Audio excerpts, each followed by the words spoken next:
Hello friends, स्वागत है आपके अपने चैनल SK9210 @स्टडी चैनल पर।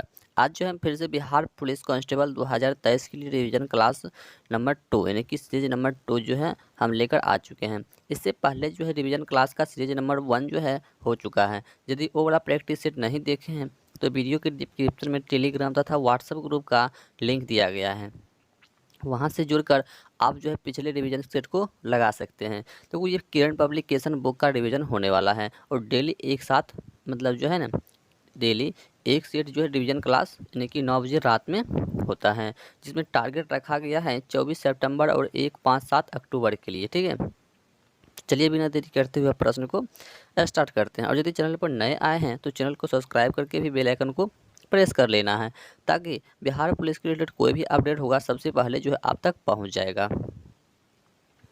तो इससे पहले जो है हम यानी कि 1 से लेकर 50 तक प्रश्न जो है हम लोग कर चुके हैं। ठीक है, आज जो है हम 51 से लेकर 100 प्रश्न को जो हम लोग सॉल्व करने वाले हैं। ठीक है, इसलिए वीडियो को जो कहीं पर भी स्किप नहीं करना है। तो चलिए बिना देरी करते हुए प्रश्न को भी स्टार्ट कर लेते हैं। तो प्रश्न नंबर 1 है यानी कि 51 नंबर में प्रश्न है कि खून का कौन सा वर्ग शारीरिक रक्तदाता कहलाता है। खून का कौन सा वर्ग है जो कि शारीरिक रक्तदाता कहलाता है, बताइए। देखो ये ओ क्या होता है, ये ओ देखो ओ ग्रुप का ब्लड जो होता है ये हम लोग सभी को दे सकते हैं, जिसमें कि ए बी जो होता है, ए बी ये जो है ना सर्वग्राही होता है। क्या होता है, ये जो है सर्वग्राही होता है, ये ए बी ग्रुप का। ठीक है, इसे भी याद रखना है।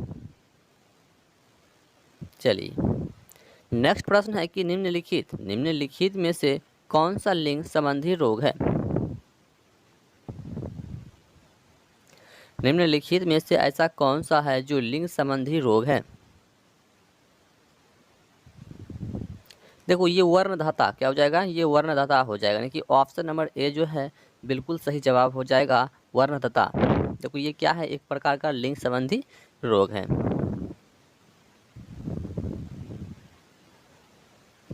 प्रश्न नंबर है 53 नंबर में प्रश्न है कि आरबीसी क्या है। आरबीसी अपने साथ ऑक्सीजन ले सकता है क्योंकि आरबीसी जो है अपने साथ ऑक्सीजन ले सकता है, क्यों ले सकता है। तो क्योंकि इसमें जो है ना हीमोग्लोबिन होता है। क्या होता है, इसमें जो है हीमोग्लोबिन होता है। ठीक है, आरबीसी में यानी कि ऑक्सीजन ले सकता है क्योंकि इसमें क्या होता है, हीमोग्लोबिन होता है। और ये आरबीसी जो होता है, ये आरबीसी का निर्माण जो है ये अस्थि मज्जा में होता है। ठीक है, कहाँ पर होता है, ये जो अस्थि मज्जा में जो है आरबीसी का निर्माण होता है, जिसमें कि protein, iron, vitamin B12, folic acid ये सभी का भी निर्माण इसी में होता है। ठीक है, आरबीसी में, तो इसे भी याद रखना है। तो चलिए देखते हैं अगला प्रश्न को। चलिए अगला प्रश्न है 54 नंबर की भोजन का मुख्य कार्य क्या है। भोजन का जो है मुख्य कार्य जो है ये क्या होता है। देखो हम लोग सभी जानते हैं कि भोजन का मुख्य कार्य जो होता है ये शक्ति देना होता है। क्या होता है, ये शक्ति यानी कि पावर देना होता है। जब तक हम भोजन नहीं खाएंगे तब तक हमारे शरीर में जो है पावर नहीं आने वाला है। इसलिए भोजन का मुख्य कार्य जो है ये शक्ति देना हो जाएगा, यानी कि पावर देना। चलिए अगला प्रश्न है कि यकृत कोशिकाएं निर्मित करती है। यकृत कोशिकाएं जो है ये क्या चीज़ जो है निर्मित करता है। देखो यकृत कोशिकाएं जो है ये पीत को निर्मित करता है। ठीक है, ये जो है पीत को जो है ना निर्मित करता है। तो इस प्रश्न का बिल्कुल जवाब जो है ये क्या हो जाएगा, पीत हो जाएगा। देखो प्रश्न को कहीं पर भी स्किप मत करना है। चलिए नेक्स्ट प्रश्न है कि रासायनिक परिवर्तन होता है जब। रासायनिक परिवर्तन तब होता है जब क्या होता है। देखो जब चूहे पर क्या है, इस चूहे में जंग लगता है, यानी कि ऑप्शन नंबर ए हो जाएगा कि रासायनिक परिवर्तन होता है। चलिए अगला प्रश्न है कि सोना गोल्ड का सही संकेताक्षर क्या है। सोना गोल्ड का सही संकेताक्षर जो है ये क्या है। सही संकेताक्षर जो है ये क्या है। देखो यानी कि सोना का प्रतीक क्या है ये बताना है। देखो सोना का प्रतीक जो होता है ये AU होता है।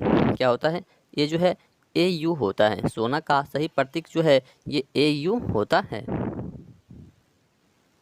चलिए अगला प्रश्न है कि स्थल मंडल जो है ये किसे कहा जाता है? स्थल मंडल जो है ये किसे कहा जाता है? स्थल मंडल जो है ये किसे कहा जाता है? स्थल मंडल जो है ये किसे कहा जाता है? देखो ये चट्टानों से बना पृथ्वी का बाहरी भाग को कहा जाता है। चट्टानों से बना पृथ्वी का बाहरी भाग को जो हम लोग स्थल मंडल कहते हैं। तो वो सभी प्रश्न जो है इंपॉर्टेंट प्रश्न है और जिसमें इसकी रिवीजन क्लास है कि आप कितना तैयारी अभी तक में कर चुके हैं वो सभी को आप लोग जो है जांच करना है, ठीक है। तो चलिए अगला प्रश्न बताइए कि अगला प्रश्न है कि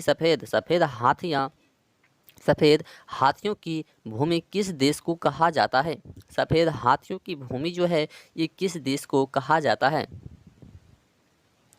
सफ़ेद हाथियों की भूमि किस देश को कहा जाता है? तो को सफ़ेद हाथियों की भूमि जो है ये थाईलैंड को कहा जाता है। किसको कहा जाता है? ये जो है थाईलैंड को कहा जाता है। इस प्रश्न का बिल्कुल सही जवाब जो है ऑप्शन ए हो जाएगा, थाईलैंड को सफ़ेद हाथियों की भूमि कहा जाता है। चलिए अगला प्रश्न है कि बौन शहर किस नदी के किनारे जो है बसा है? बौन शहर जो है ये किस नदी के किनारे बसा हुआ है? देखो बौन शहर जो है ये राइन नदी के किनारे जो है बसा हुआ है, ठीक है। कहाँ पर बसा हुआ है? ये जो है राइन नदी के किनारे जो है ये बौन शहर बसा हुआ है। तो इस प्रश्न का बिल्कुल सही जवाब ऑप्शन सी हो जाएगा कि राइन नदी के किनारे बसा हुआ है बौन शहर। चलिए नेक्स्ट प्रश्न है कि संसार का शक्कर का कटोरा किस देश को कहा जाता है? संसार का शक्कर का कटोरा जो है ये किस देश को कहा जाता है? देखो ये क्यूबा को कहा जाता है। संसार का शक्कर का कटोरा जो है ये किस देश को कहा जाता है? ये जो है क्यूबा को कहा जाता है। चलिए नेक्स्ट प्रश्न बताना है कि वह बंदरगाह जहां व्यापारिक सामान और आयात निर्यात शुल्क नहीं लगता क्या कहलाता है? वह बंदरगाह जहां व्यापारिक सामान और पर आयात निर्यात शुल्क नहीं लगता वह क्या कहलाता है? देखो वो जो है ना क्या कहलाता है, तो वो फ्री पोर्ट कहलाता है। क्या कहलाता है? वो जो है फ्री पोर्ट कहलाता है, ठीक है। तो इस प्रश्न का बिल्कुल सही जवाब ऑप्शन सी हो जाएगा, फ्री पोर्ट कहलाता है। चलिए अगला प्रश्न जो कि बहुत इम्पोर्टेंट प्रश्न है कि स्वेज नहर का निर्माण और उसमें यातायात का प्रारंभ हुआ था। स्वेज नहर का निर्माण और उसमें यातायात का प्रारंभ हुआ था।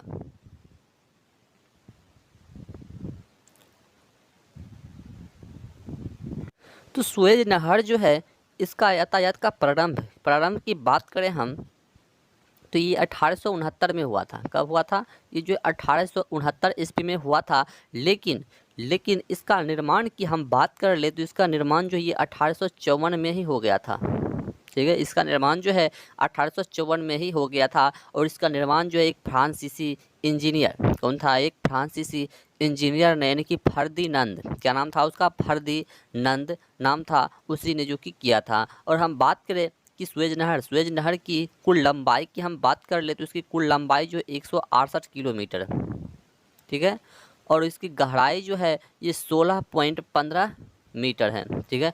इसे भी याद रखना है। तो चलिए देख लेते हैं फिर से नेक्स्ट प्रश्न को। देखो सभी प्रश्न जो है बहुत इंपॉर्टेंट प्रश्न है, कहीं पर भी वीडियो को स्किप नहीं करना है। चलिए अगला प्रश्न है कि स्वीफक्स क्या है? ये स्वीफक्स किस प्राचीन सभ्यता से संबंधित है? स्वीफक्स जो है यह किस प्राचीन सभ्यता से संबंधित है?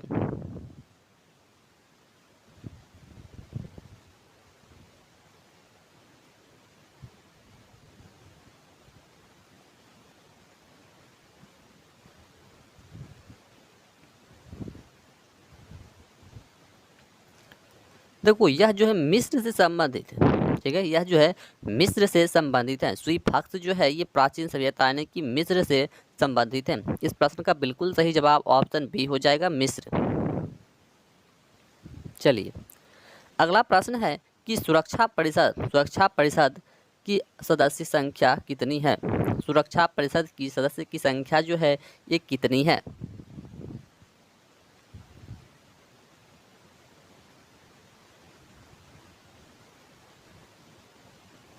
देखो ये टोटल संख्या की हम बात कर ले तो ये 15, ठीक है। देखो संयुक्त राष्ट्र संघ की सुरक्षा परिषद में कि कुल 15 सदस्य हैं। इनमें से 5 जो कि अस्थायी सदस्य होता है। इसमें से जो है 5 क्या है, वो अस्थायी सदस्य है, जिसमें से जैसे कि संयुक्त राज्य अमेरिका हो गया, चीन हो गया, ग्रेट ब्रिटेन हो गया, फ्रांस हो गया, रूस हो गया। ये 5 ऐसा देश है जो कि अस्थायी देश है। इसके अतिरिक्त जो कि 10 देश बचता है, ये सभी देश क्या है, अस्थायी सदस्य देश होते हैं, जिनका चुनाव 2 वर्ष के लिए होता है, ठीक है। ये 5 देश को छोड़कर सभी का चुनाव जो है कितने वर्ष के लिए होता है, ये 2 वर्ष के लिए होता है। इसे भी याद रखना है। तो चलिए देख लेते हैं फिर से नेक्स्ट प्रश्न को। चलिए अगला प्रश्न है कि सुरक्षा परिषद में अस्थायी सदस्यों की संख्या कितनी है, ये बताना अभी तुरंत हम बताकर आ चुके हैं।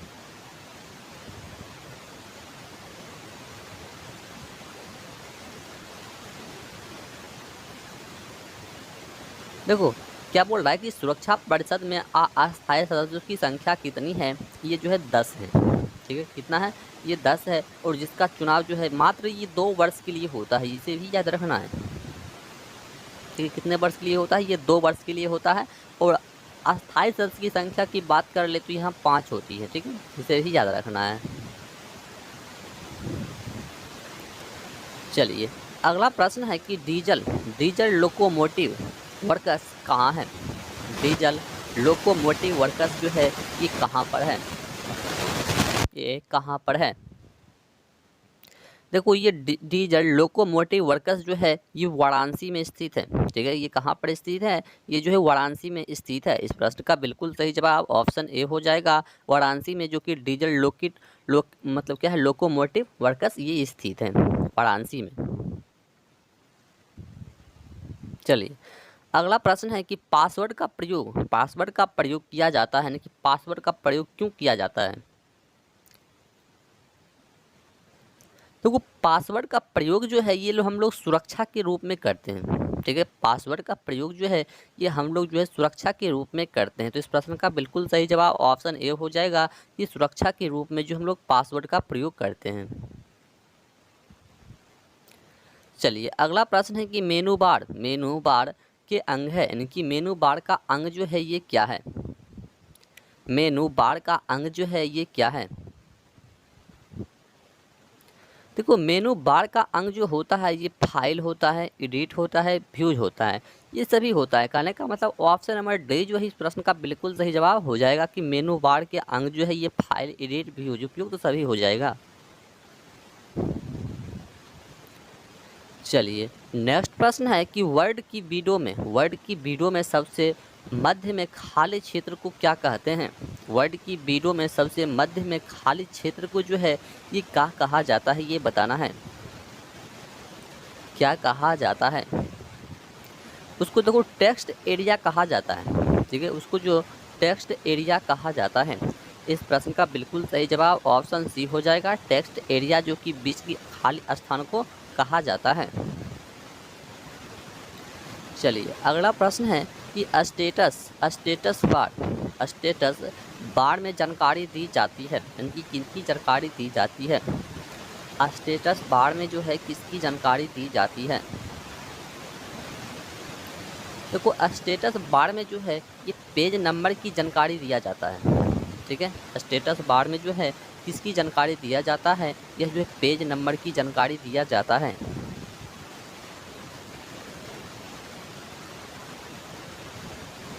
चलिए नेक्स्ट प्रश्न है कि समुद्र पृथ्वी की सतह का लगभग डैश भाग घेरे हुए हैं। समुद्र जो है पृथ्वी की सतह का लगभग डैश भाग जो है ये घेरा हुआ है। देखो ये 70%, कितना है, ये जो है 70% है। इस प्रश्न का बिल्कुल सही जवाब जो है ऑप्शन सी हो जाएगा, 70%। चलिए अगला प्रश्न है कि रुपये का सिक्का भारत में पहली बार किसके शासनकाल में ढाला गया। रुपया का सिक्का जो है भारत में पहली बार किसके शासनकाल में जो है ये ढाला गया है, ये बताना है।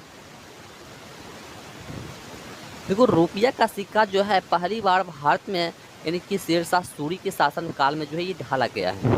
शेरशाह सूरी के शासनकाल में जो कि ढाला गया है। चलिए अगला प्रश्न है कि मनुष्य के शरीर में सबसे छोटी ग्रंथि जो है ये क्या होती है। मनुष्य के शरीर में सबसे छोटी ग्रंथि जो है ये क्या होती है। देखो, मनुष्य के शरीर में सबसे छोटी ग्रंथि जो है ये पिट्यूटरी ग्रंथि होती है। ठीक है, पिट्यूटरी।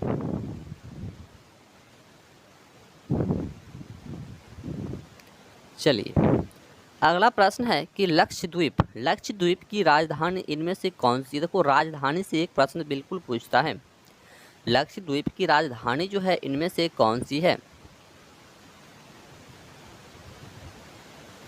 देखो, लक्षद्वीप की राजधानी जो है ये कवारती, क्या हो जाएगा, ये कवारती हो जाएगा। इस प्रश्न का बिल्कुल सही जवाब ऑप्शन सी हो जाएगा कि कवारती जो कि लक्षद्वीप की राजधानी है।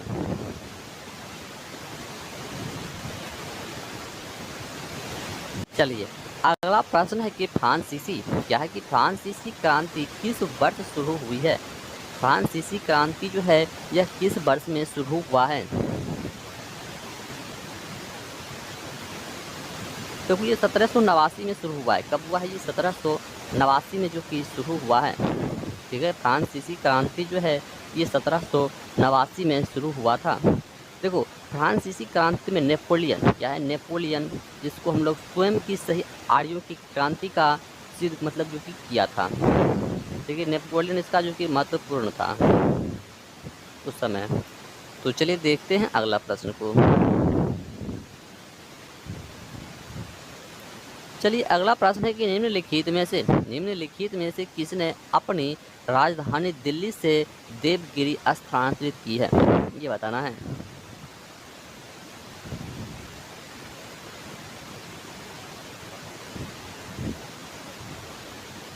देखो, निम्नलिखित में से किसने अपनी राजधानी दिल्ली से देवगिरी स्थानांतरित किया है। देखो, ये जो है मोहम्मद बिन तुगलक ने किया है। किसने किया है, ये जो है मोहम्मद बिन तुगलक ने किया है। इस प्रश्न का बिल्कुल सही जवाब ऑप्शन डी हो जाएगा, मोहम्मद बिन तुगलक ने जो कि अपनी राजधानी दिल्ली से देवगिरी किया था। चलो, अगला प्रश्न बताओ कि फ्लोरेंस, क्या है कि फ्लोरेंस नाइटिंगेल का नाम किस युद्ध से संबंधित है। फ्लोरेंस नाइटिंगेल का नाम जो है ये किस युद्ध से संबंधित है।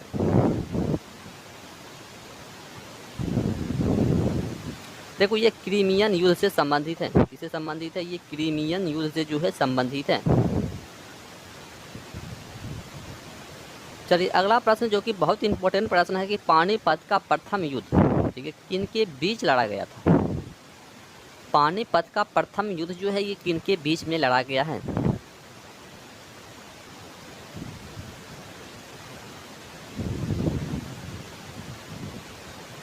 पानीपत का युद्ध जो है ये किन के बीच में लड़ा गया था।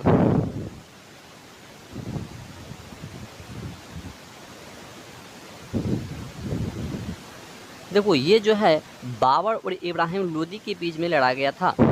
ठीक है, पानीपत का प्रथम युद्ध जो है ये बाबर और इब्राहिम लोदी के बीच में लड़ा गया है। इस प्रश्न का बिल्कुल सही जवाब ऑप्शन सी हो जाएगा, बाबर और इब्राहिम लोदी के बीच में जो है पानीपत का प्रथम युद्ध हुआ था। चलिए, अगला प्रश्न है कि बांग्लादेश का सृजन कब हुआ। बांग्लादेश का सृजन जो है ये कब हुआ है। बांग्लादेश का सृजन कब हुआ है। देखो, बांग्लादेश का सृजन जो है ये 1971 ईस्वी में हुआ है। कब हुआ है, ये जो है 1971 ईस्वी में बांग्लादेश का सृजन हुआ है। देखो, सभी प्रश्न बहुत इंपॉर्टेंट प्रश्न है। चलिए, अगला प्रश्न है कि महावीर किस राजघराने से पैदा हुए थे। महावीर जो है यह किस राजघराने से पैदा हुए थे। देखो, महावीर जो है ये क्षत्रिय, क्या हो जाएगा, ये क्षत्रिय राजघराने से जो है ये पैदा हुए थे। ठीक है, क्षत्रिय। चलिए, अगला प्रश्न है कि मानसून का कारण क्या है। मानसून का कारण जो है ये क्या है। देखो, मानसून का मुख्य कारण जो होता है ये हवाओं का मौसमी उत्क्रमण होता है। क्या होता है, ये हवाओं का मौसमी उत्क्रमण होता है, मानसून का मुख्य कारण होता है। चलिए नेक्स्ट प्रश्न है कि रोम किस नदी के किनारे स्थित है। रोम जो है यह किस नदी के किनारे में बसा हुआ है। देखो रोम जो है ये टाइबर, क्या हो जाएगा, ये जो है टाइबर नदी के किनारे स्थित है। तो इस प्रश्न का बिल्कुल सही जवाब ऑप्शन डी हो जाएगा, टाइबर। चलिए अगला प्रश्न है कि किसी भी विधि के लिए सर्वोच्च न्यायालय का परामर्श मांगने का अधिकार किसका है। परामर्श मांगने का अधिकार जो है ये किसका है। फिर से प्रश्न को हम लोग समझ लेते हैं कि किसी भी विधि के लिए सर्वोच्च न्यायालय का परामर्श मांगने का अधिकार किसका है। समझ लो जल्दी से। देखो ये परामर्श मांगने का अधिकार जो है ये राष्ट्रपति का होता है। ठीक है, किसका होता है, ये राष्ट्रपति का होता है। तो इस प्रश्न का बिल्कुल सही जवाब ऑप्शन ए हो जाएगा, राष्ट्रपति का होता है।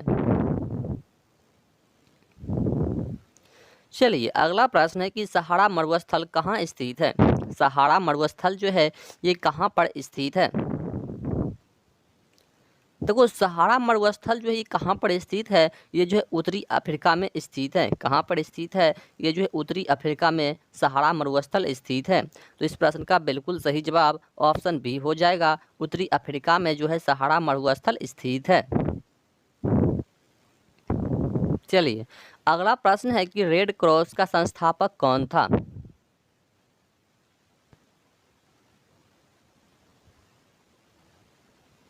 रेड क्रॉस का संस्थापक जो है ये कौन था। देखो ये J.H. दयूनाट, क्या हो जाएगा, J.H. दयूनाट हो जाएगा।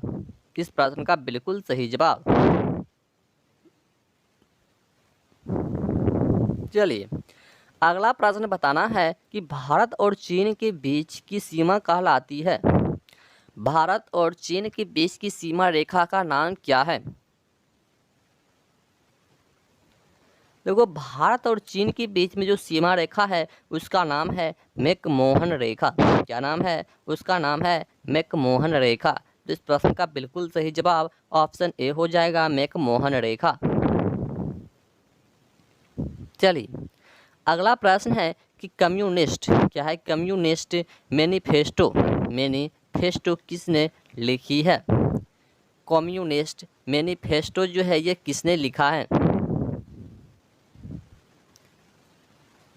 देखो कम्युनिस्ट मैनिफेस्टो जो है ये कार्ल मार्क्स ने लिखा है। किसने लिखा है, यह जो है कार्ल मार्क्स ने लिखा है। इस प्रश्न का बिल्कुल सही जवाब ऑप्शन बी हो जाएगा, कार्ल मार्क्स ने लिखा है।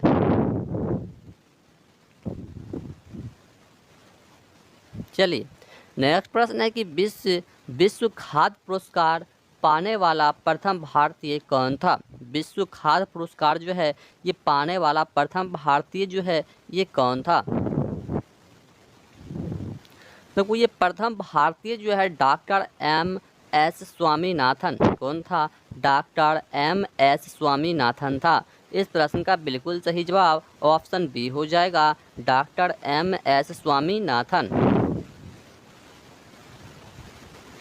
चलिए अगला प्रश्न है कि सूर्य का प्रकाश कितने मिनट धरती तक पहुंचने में लेता है। यानी कि सूर्य का प्रकाश धरती तक पहुंचने में कितना समय लेता है।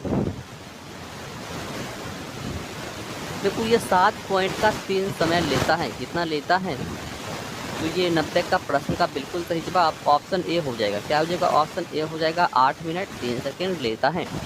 सूर्य का प्रकाश धरती तक पहुंचने में जो है ये 8 मिनट 3 सेकेंड का समय लेता है। चलिए अगला प्रश्न है कि खेल परीक्षकों के लिए द्रोणाचार्य पुरस्कार किस वर्ष में स्थापित किया गया था। खेल परीक्षकों के लिए द्रोणाचार्य पुरस्कार किस वर्ष में स्थापित किया गया था। देखो यह जो है 1985 ईस्वी में, कब, 1985 ईस्वी में इसे जो है स्थापित किया गया है। तो इस प्रश्न का बिल्कुल सही जवाब ऑप्शन बी हो जाएगा 1985 ईस्वी में। चलिए अगला प्रश्न है कि सबसे लवणीय सागर क्या है। सबसे लवणीय सागर जो है ये कौन सा है। देखो सबसे लवणीय सागर जो है ये अमृत सागर, सॉरी क्या है, मृत सागर हो जाएगा, यानी कि ऑप्शन नंबर डी इस प्रश्न का बिल्कुल सही आंसर जवाब मृत सागर यानी कि डेड सी, क्या हो जाएगा, डेड सी। चलिए अगला प्रश्न है कि सेसिल्स कहाँ स्थित है। सेसिल्स जो है ये कहाँ पर स्थित है। सेसिल्स जो है ये कहाँ पर स्थित है। देखो सेसिल्स जो है ये हिंद महासागर में स्थित है। इस प्रश्न का बिल्कुल सही जवाब ऑप्शन बी हो जाएगा, हिंद महासागर में जो है सेसिल्स स्थित है। सभी प्रश्न बहुत बहुत इंपॉर्टेंट प्रश्न जिसको हम लोग VVI प्रश्न कहते हैं वो बड़ा प्रश्न है। तो अगला प्रश्न है कि 100 साल का युद्ध किनके बीच लड़ा गया। 100 साल का युद्ध जो है ये किनके बीच जो है लड़ा गया है। देखो 100 साल का युद्ध जो है ये फ्रांस और इंग्लैंड के बीच में लड़ा गया है। 100 साल का युद्ध जो है ये फ्रांस और इंग्लैंड के बीच में लड़ा गया है। चलिए अगला प्रश्न बताना है कि वज्जी संघ की राजधानी थी, यानी कि वज्जी संघ की राजधानी जो है ये कहाँ थी। देखो वज्जी संघ की राजधानी की हम बात कर ले तो वज्जी सिंह की राजधानी जो है ये वैशाली थी। कहाँ पर थी, ये वैशाली थी।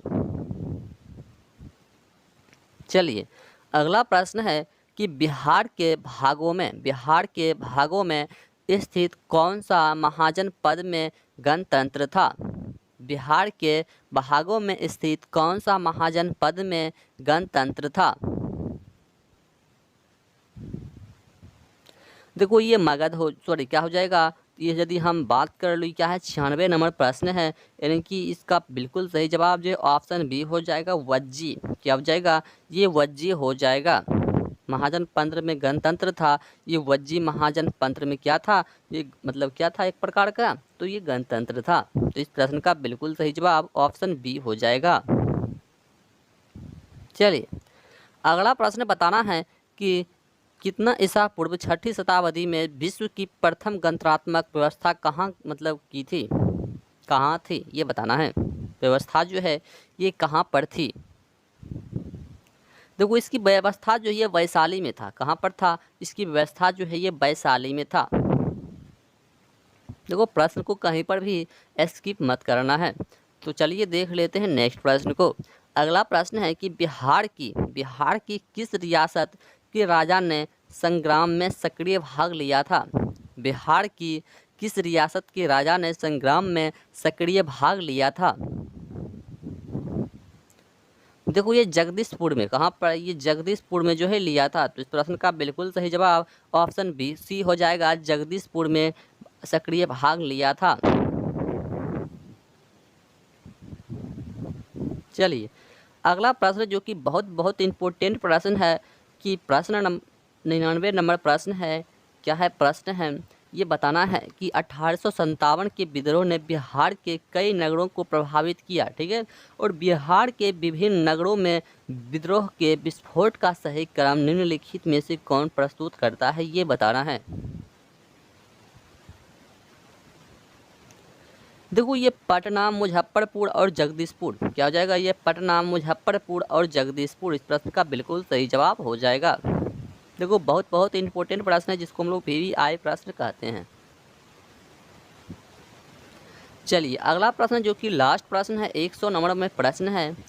क्या है कि बिहार का वह जिला जो पश्चिम बंगाल एवं नेपाल दोनों को स्पर्श करता है।